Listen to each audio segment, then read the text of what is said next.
Abigail Turner knew she was in for a lifetime of misery the moment her father announced the betrothal to Elias Montgomery, the wealthiest cattle baron in the Arizona Territory.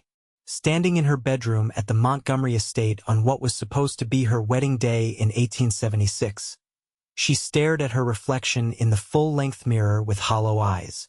The white wedding dress, adorned with lace and pearls, felt like a prison uniform rather than a symbol of joy.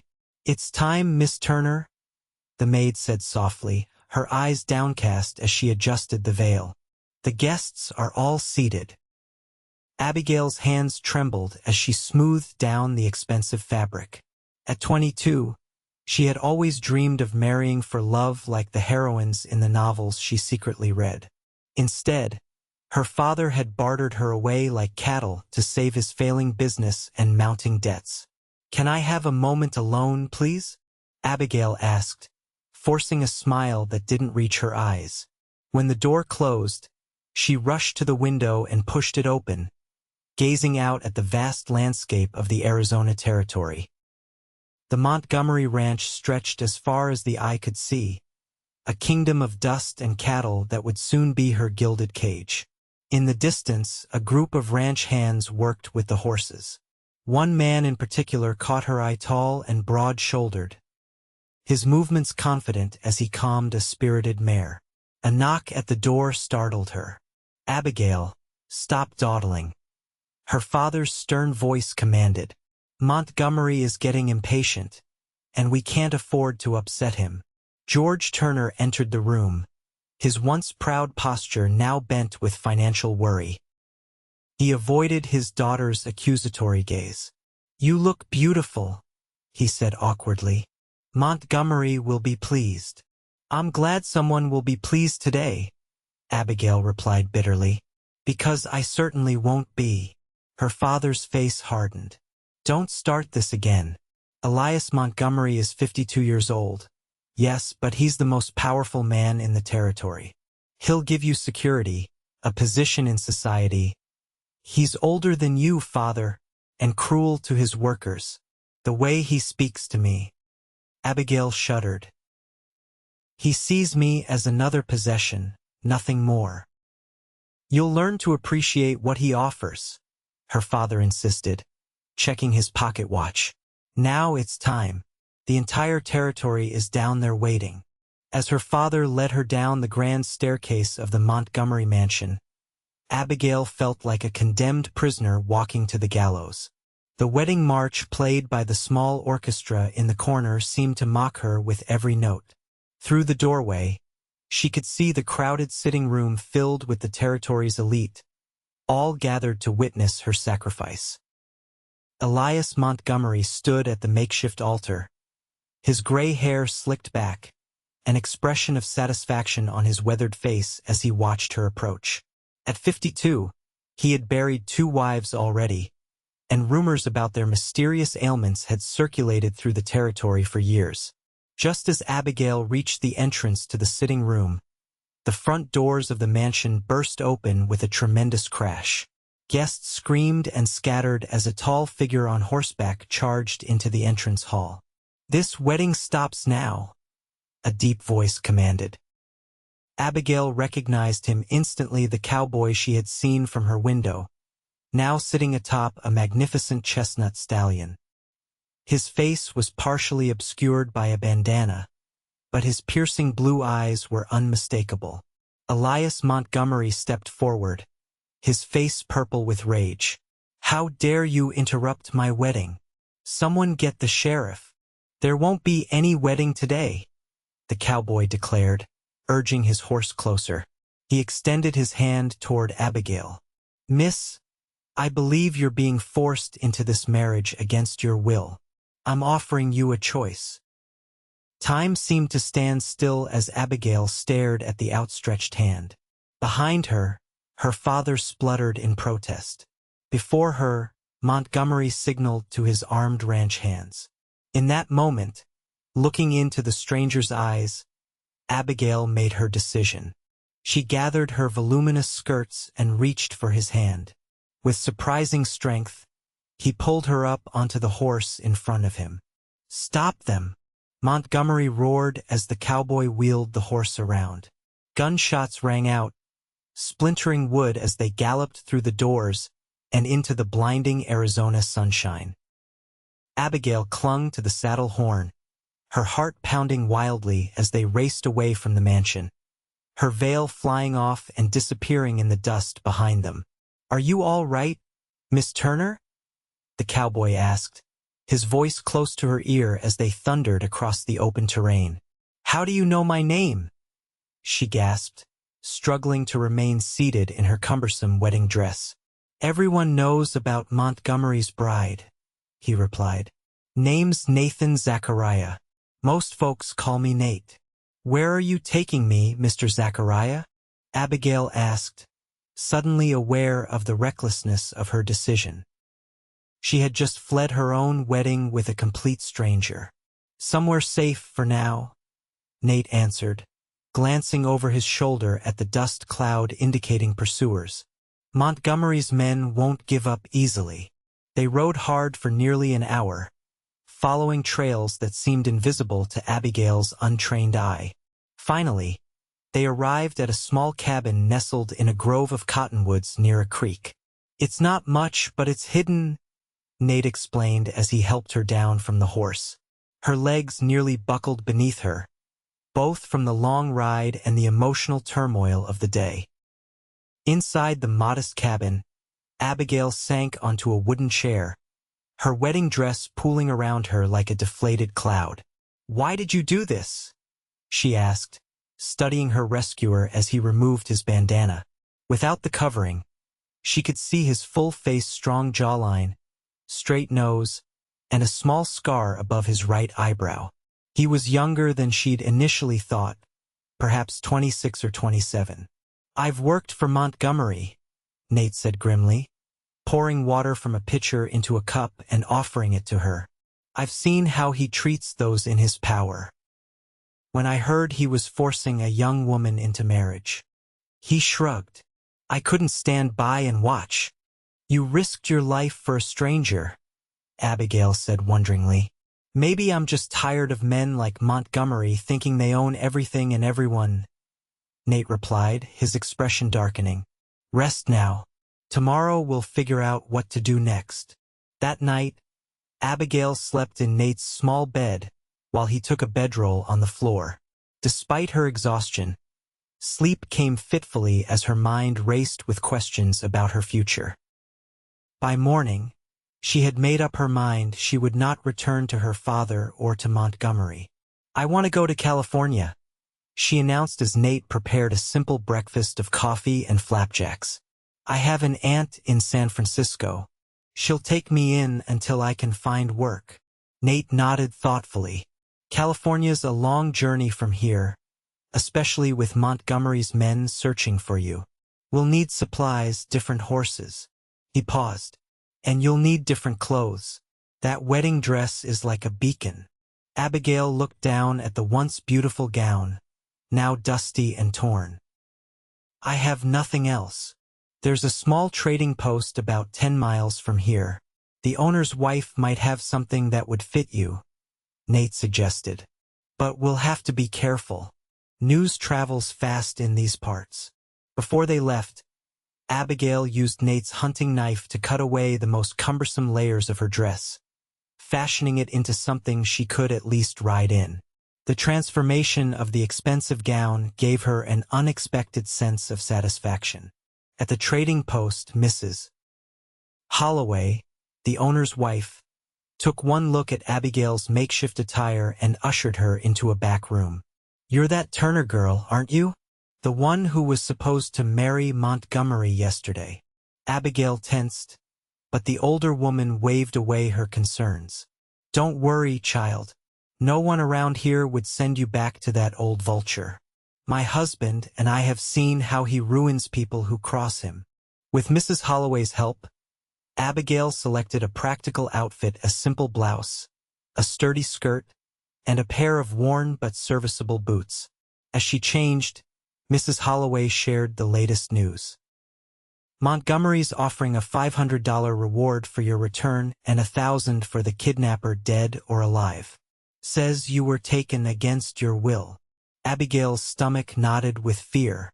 That's not true. I went willingly. Truth doesn't matter much to a man like Montgomery, Mrs. Holloway said grimly.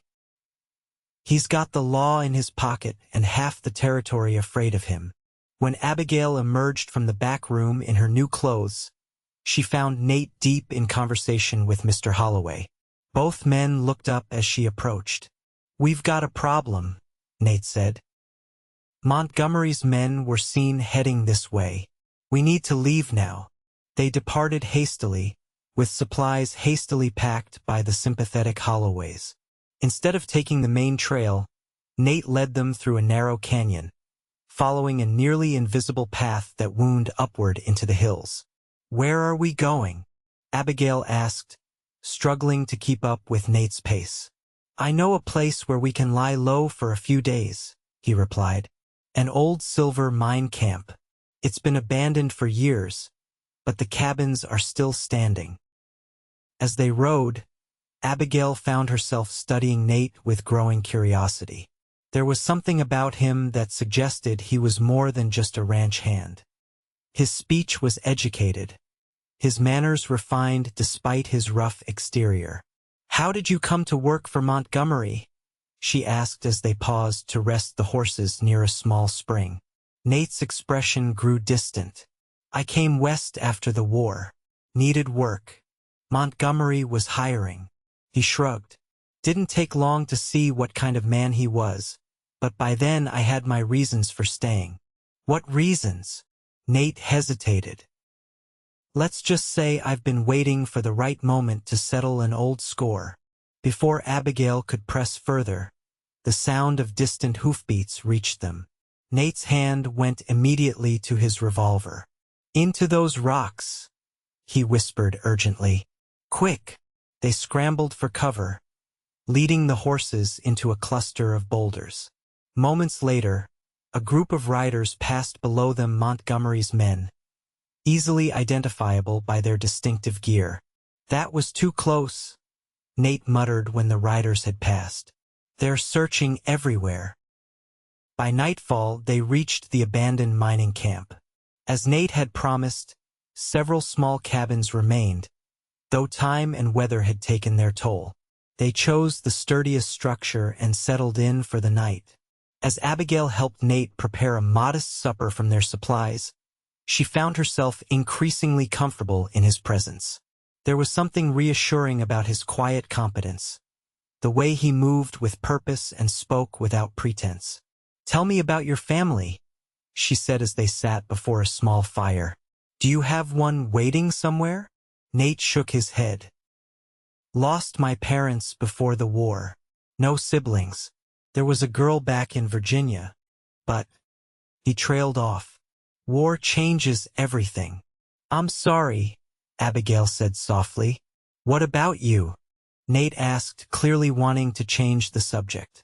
How did a refined young lady like yourself end up being bartered to a man like Montgomery?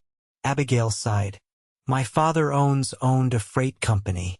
After my mother died, he started gambling, making bad investments. Before I knew it, he was drowning in debt. Montgomery offered to clear everything in exchange for my hand.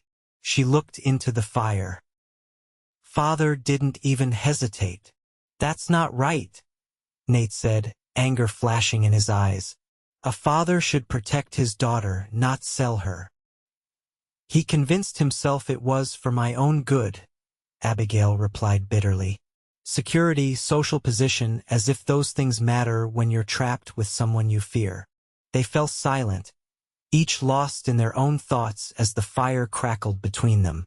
Outside, the wind whispered through the abandoned camp, a lonely sound that matched Abigail's mood. We should reach Tucson in 3 days if we're careful, Nate said finally. From there, you can take the stage to California. Abigail nodded, though the thought of continuing her journey alone suddenly seemed daunting. What will you do? Nate poked at the fire. I have unfinished business with Montgomery. What kind of business? Abigail pressed, concerned by the hardness in his voice. Nate was quiet for so long that Abigail thought he wouldn't answer. Finally, he spoke, his voice low and tight with suppressed emotion. Montgomery owned the mine that collapsed 3 years ago. 32 men died because he ignored the warning signs, refused to spend money on proper supports. My best friend was one of them. Nate's jaw clenched. I took a job at his ranch to find proof of his negligence, to bring him to justice. Did you find anything? Abigail asked. Letters. Documents showing he knew the mine was dangerous. Nate's eyes met hers across the fire. I was planning to take them to the federal marshal in Tucson the day after your wedding. That's why I couldn't let the wedding happen. I needed more time. Abigail absorbed this revelation with growing understanding. So rescuing me wasn't just about saving me from a bad marriage. It started that way, Nate admitted. But then I saw you standing there in that wedding dress, looking like you were facing a firing squad, and suddenly it wasn't just about my plans anymore. His honesty touched Abigail deeply. For the first time since her father had announced her betrothal, she felt seen not as a possession or a means to an end, but as a person with feelings that mattered. Thank you for telling me the truth, she said softly. And thank you for getting me away from that place, whatever your reasons. That night, as Abigail tried to sleep on the narrow cot, she found herself thinking about Nate in a way that both excited and frightened her. She had known him for barely a day, yet she felt connected to him in a way she couldn't explain. Perhaps it was the shared danger, or the intensity of their circumstances, but something about Nathan Zachariah called to her heart. Dawn brought a new sense of urgency as they prepared to continue their journey. As Abigail helped pack their supplies, Nate suddenly went still, his head tilted as he listened. Riders coming, he said grimly. At least 3, maybe 4. Abigail's heart raced with fear. Montgomery's men? Most likely. We need to move. Nate quickly saddled the horses. There's a back trail through the hills. If we can reach it before they spot us, we might lose them. They mounted up and rode swiftly away from the cabin, keeping to the shadows of the early morning. Behind them, voices carried on the wind as the riders reached the abandoned camp. They've found our trail, Nate said, his expression grim. We need to split up. No, Abigail protested, panic rising in her throat. Listen to me, Nate insisted. I'll lead them away. You follow this creek bed east for about 5 miles. There's a small ranch there, the Wilsons. They're good people. Tell them Nathan Zachariah sent you. And then what? Abigail demanded. I'll find you there when I've lost them, Nate promised. If I don't come by nightfall, Tom Wilson will get you safely to Tucson. Before Abigail could argue further, Nate leaned across from his horse and pressed a quick, fierce kiss to her lips. Trust me, he whispered, then wheeled his horse around and galloped away, deliberately making his trail obvious. Stunned by the kiss and terrified for Nate's safety, Abigail followed his instructions, guiding her horse down the rocky creek bed. Behind her, she heard shouts and then gunshots, making her flinch in the saddle. Tears streamed down her face as she rode, praying that Nate would survive.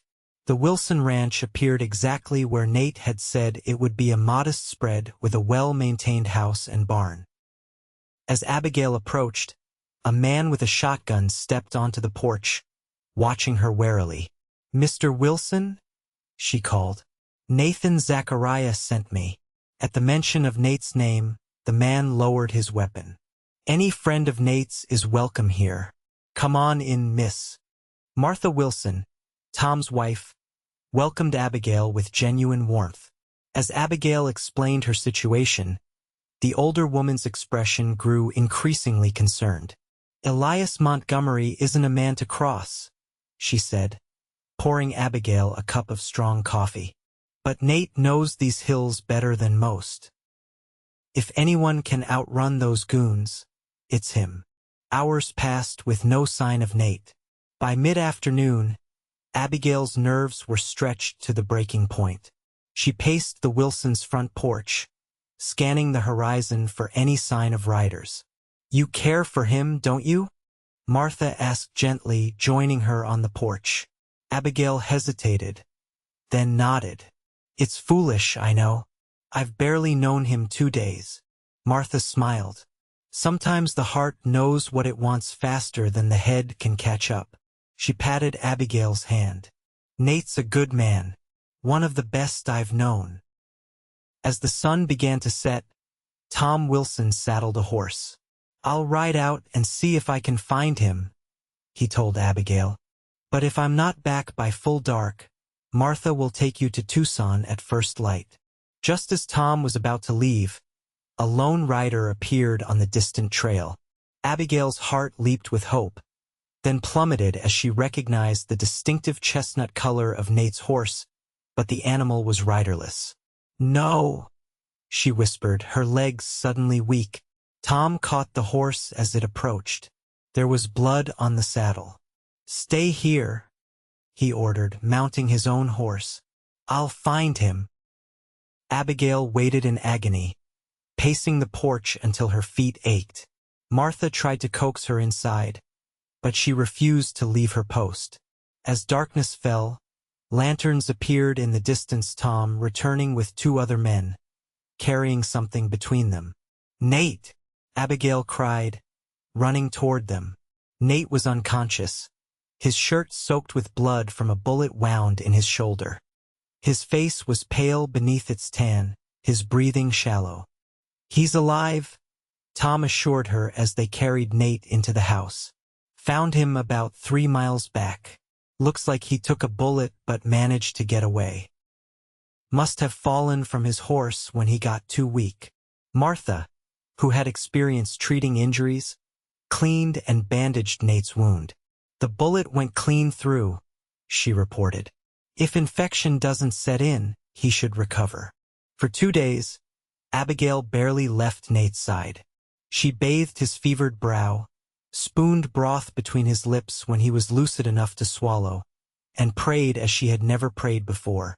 On the 3rd morning, she awoke to find Nate watching her, his blue eyes clear for the first time since his injury. "You're still here," he said hoarsely.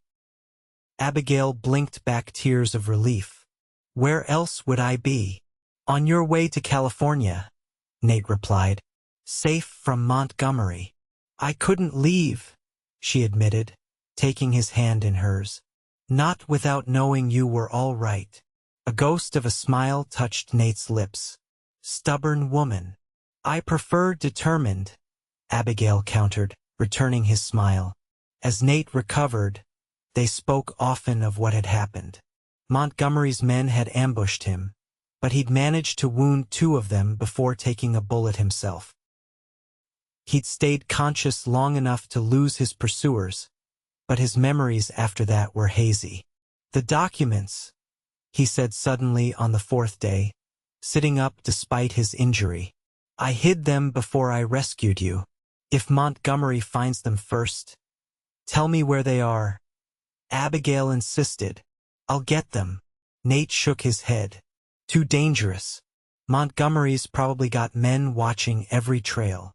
"Which is why I'm the perfect person to retrieve them," Abigail argued. "They're looking for you, not me. And certainly not me dressed as a proper lady going about her business." After much debate, Nate reluctantly agreed. The documents were hidden in a hollow tree near the creek that ran behind the livery stable in the small town of Cedar Springs, about 10 miles away.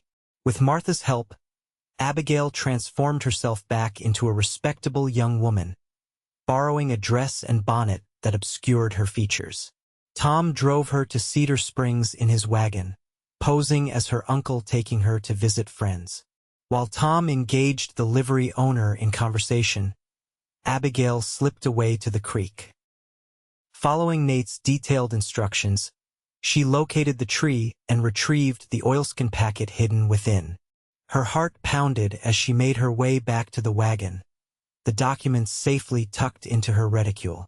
They had just reached the edge of town when Abigail spotted a familiar figure, Elias Montgomery himself, speaking with the local sheriff outside the general store.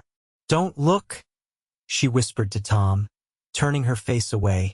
"Montgomery's here." Tom kept his pace steady, nodding politely to the men as they passed. Abigail held her breath, not daring to look up from her lap. Only when they were well beyond the town limits did she exhale. "That was too close," she gasped. "But you got what you came for," Tom replied, glancing at her reticule. "And that's what matters." Back at the Wilson Ranch, Nate examined the documents with satisfaction. "This is everything we need.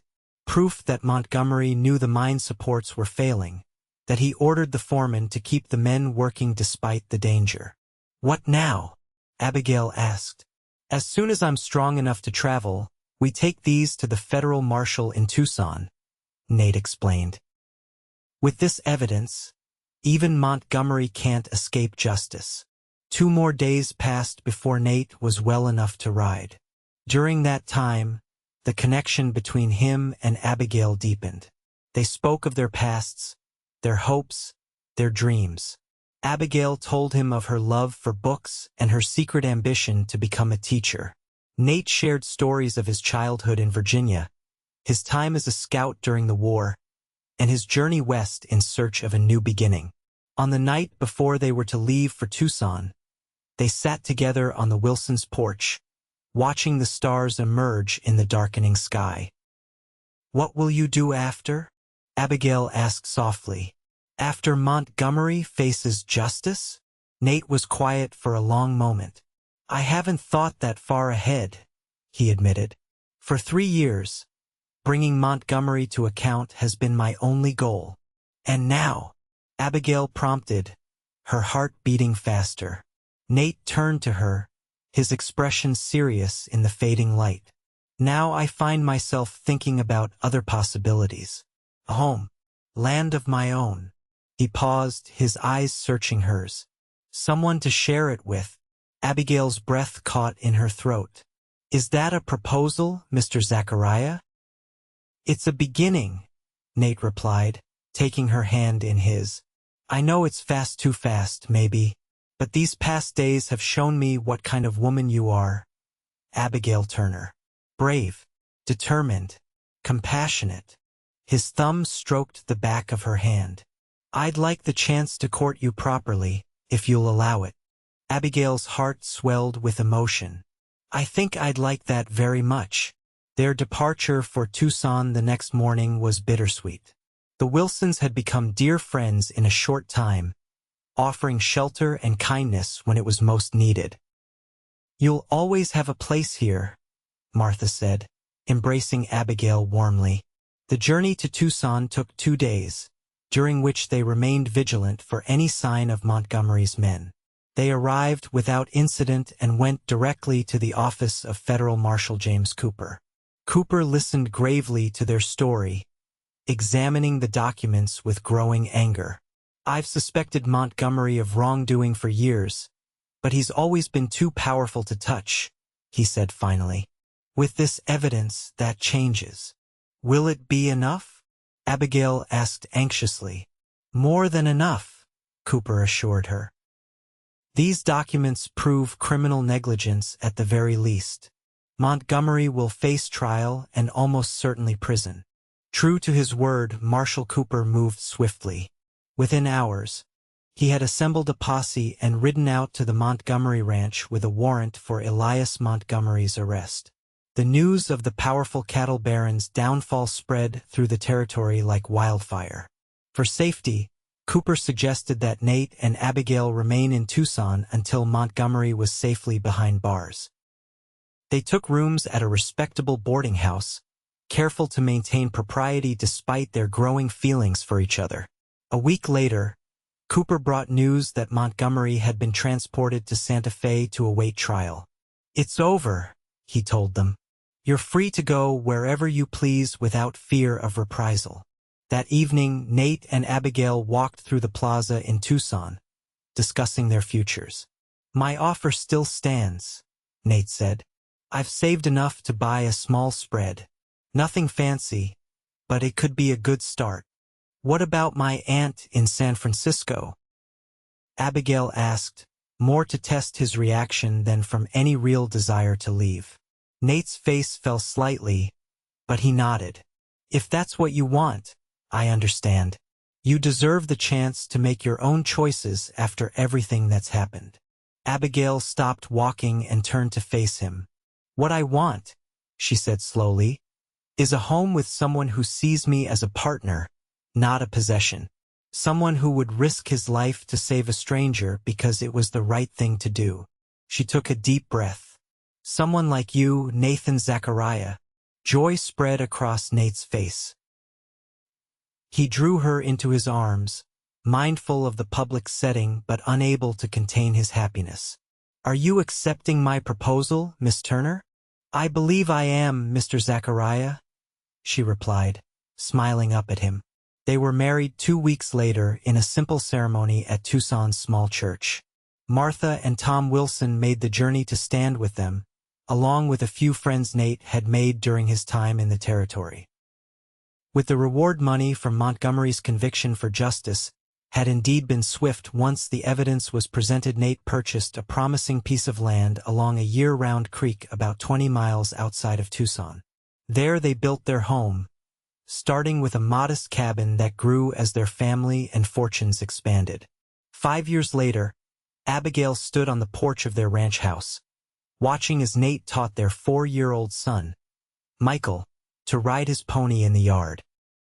Their 2-year-old daughter, Sarah, played at her feet, while the newest addition to the family slept peacefully in Abigail's arms.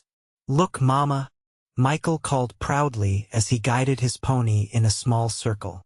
Well done, sweetheart, Abigail called back, smiling at the determination on her son's face, so like his father's. Nate dismounted from his own horse and lifted Michael down, sending the boy running to show his mother his accomplishment. Then he approached the porch, his face lighting up at the sight of his family. How are my girls? He asked, climbing the steps to kiss Abigail softly. We're perfect, Abigail replied, leaning into his embrace. And very proud of our cowboy. Nate chuckled, gently stroking his newborn daughter's cheek. I was thinking about something today, he said. About that day I broke into Montgomery's house and carried you away. Were you now? Abigail teased. Having regrets? Never, Nate said firmly, his arm tightening around her. I was thinking that it was the best decision I ever made. That sometimes the most reckless thing you do turns out to be the most right. Abigail looked out at their land, the healthy cattle grazing in the distance, the orchard beginning to bear fruit, the small schoolhouse where she taught the children from neighboring ranches 3 days a week. Then she looked at her husband's face, still handsome though now bearing a few more lines around his eyes, evidence of years spent smiling under the Arizona sun. Do you know, she said softly, I think that's the most sensible thing I've ever heard.